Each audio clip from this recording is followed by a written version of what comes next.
we shall reflect on the life of St Pantaenus. This learned and apostolic father, who flourished in the 2nd century, hailed from Sicily in Italy.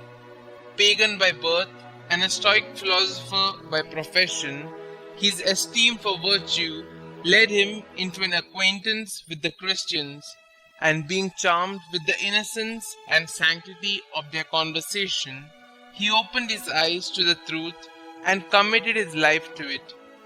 He studied the Holy Scriptures under the disciples of the apostles, and his thirst after sacred learning brought him to Alexandria in Egypt, where the disciples of St Mark had instituted a celebrated school of Christian doctrine.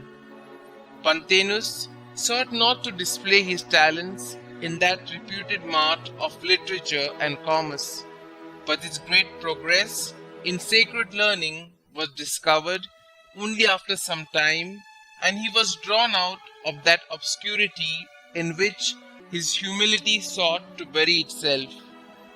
Placed at the helm of affairs some time before the year 179, by virtue of his learning and excellent manner of teaching, he further raised the status of the well-known Christian school even further above all the other schools of philosophy. As Clement of Alexandria wrote about him, he said that Pantaenus was the true Sicilian bee, gathering the flowers of the prophetic and apostolic meadow, engendered in the soul of his hearers an unfading element of knowledge.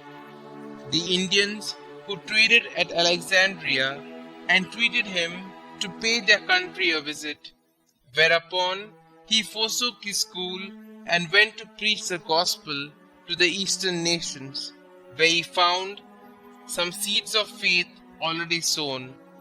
In fact, he brought back with him to Alexandria a book of the Gospel of Matthew in Hebrew, which Saint Bartholomew had carried there.